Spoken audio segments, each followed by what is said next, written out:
We're going to look ahead now to Game 6, and I'm going to ask each of you what's going to make the difference if the Lakers clinch or if the Heat extend. Coach, let me start with you. The same thing I thought going into this game. I just think, LeBron and AD can go out there and they can put up 60 points between the two of them very easily, and they've done it multiple times this year, multiple times this playoffs, even in this finals. I just don't know if you're going to see Jimmy Butler be able to have another one of those performances. It's so good. It's unbelievable. Can none make those shots consistently?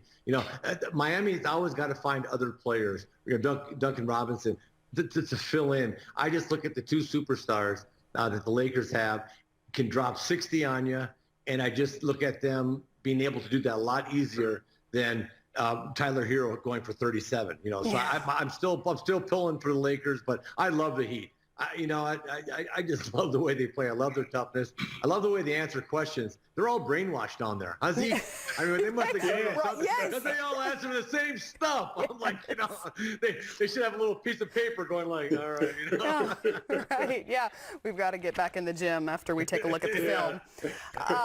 Zeke, what are your thoughts on Game 6? Well, I just think that's the beauty of being a team and being so connected. And I look at Miami, and Jimmy Butler just said the right thing. Hey, we're not scared, and that's the first thing you have to do when you're competing against, as he just articulated. LeBron James, the best player in the world, but you got to come out and not be scared. And they're not afraid. They're not afraid to compete. And I think for the Lakers, the two things that they got to do is they got to create turnovers and they got to rebound the basketball. If they can create turnovers and rebound the basketball, and they got a good chance of winning the game. Yeah, I mean, Jimmy Butler is selling cups of coffee he creates in his own hotel room for $20 a piece. I don't think intimidation is an issue with this guy. All right. Grant, what do you think about Sunday's game? Well, I have $20 right here, and I'd like some of the big face coffee. Trying to get a cup? Okay, yeah. Yes. But no, I mean, it's interesting. You think about this game, and, both Isaiah and Kevin, touched on some things. I mean, Miami was perfect. I mean, their game plan, their execution, their collective, Kendrick Dunn, Duncan Robinson, Adebayo, was could play better, but was good. Jimmy Butler was sensational. And outside of LeBron and AD, the rest of the Lakers were just okay. They shot collectively 30% from the field, the others.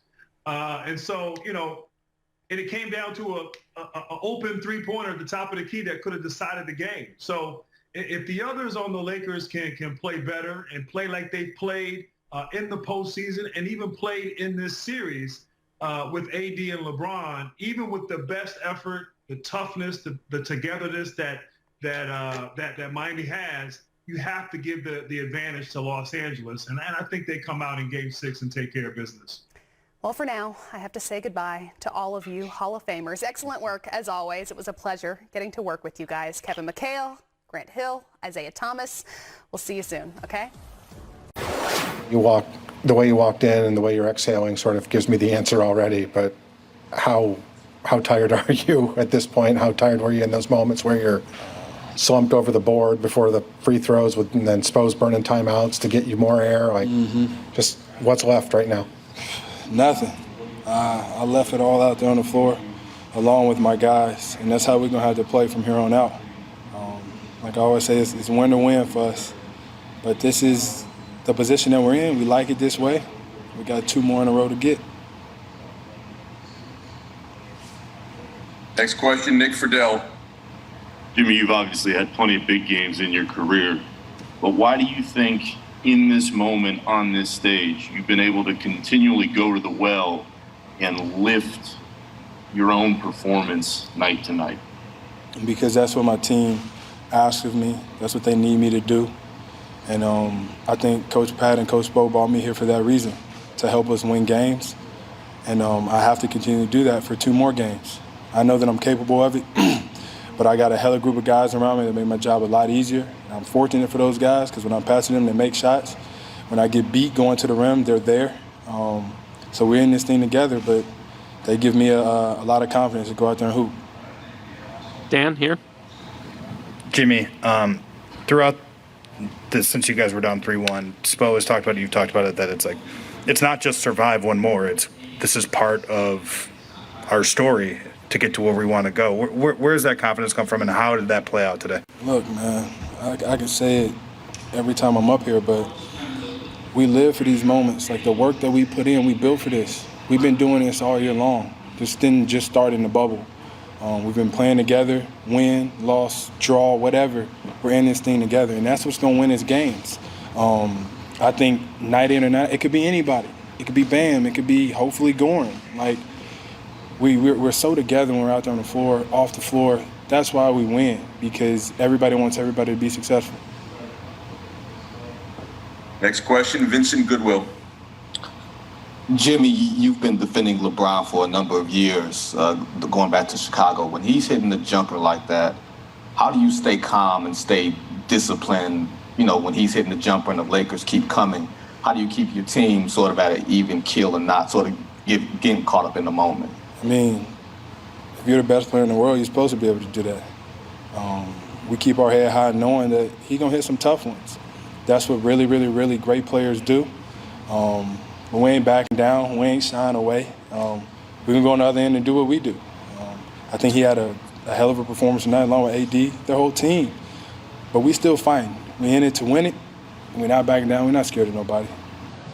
Anthony, you guys, you're a confident team. You came into this game expecting to win, but you had the Mamba jerseys. You wore the gold shoes. There's kind of a lot of build-up to the moment where I think a lot of people thought you guys were going to win this game.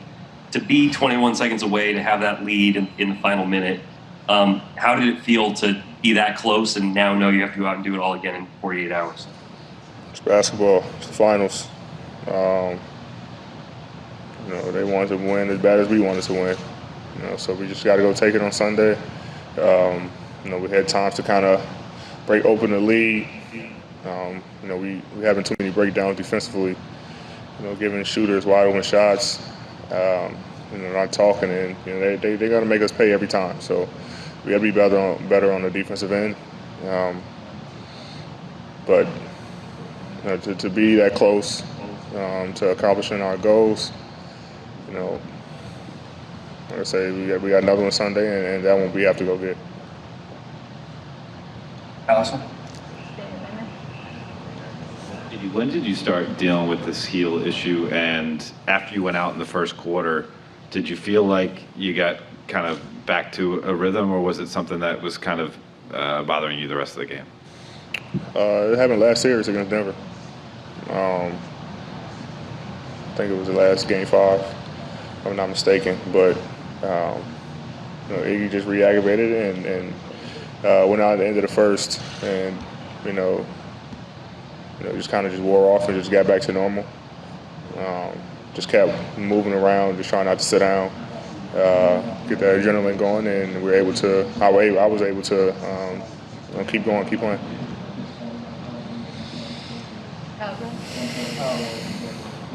I know you were just saying it's tough to come that close after a game like this.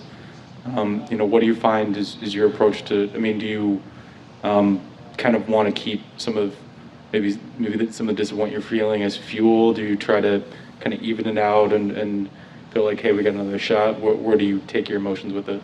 We still have to realize we're up in the series, but we definitely use this as fuel. I mean, we wanted to come out and win this game, especially wearing those jerseys. But you come back, you look at the film, fix the mistakes, and then come out game 6, remembering how close we were. If we don't make our mistakes, we win a game. And so you kind of use it as fuel, but we realize we're still up in this series, and we win 1, they have to win 2, and so we gotta keep that in mind as well. But it's a tough one because we know we had this one in the bag. Okay, we'll go back to Will for the final question. All right, thank you. Yeah, last one for me. Let's go, Leonardo. AD, how to handle the pressure into a 6th game against a highly motivated opponent? No, I didn't hear this question. Can you repeat that question, please? how to handle the pressure heading into a sixth game against a highly motivated opponent. I mean, there's no pressure for us. We're motivated too. We're motivated to win the championship just as they're motivated. So, you got two teams who want to compete, and they feel like they have to win every game. We feel like we have to win. So, we're motivated as well to finish this thing off and hoist that trophy, just as bad as them. So, I mean, it's about execution. Like I say, it's plays that we broke down too many times defensively, and we don't have those plays. It's a different game, so we have to be better on the defensive end. And take care of what we had to take care of. Duncan Robinson came up too many times wide open. 2 4-point plays, offensive rebounds, stuff that we can control, and we're motivated to win Game 6. And they're motivated to win Game 6, and it's not going to be easy, but we expect to win.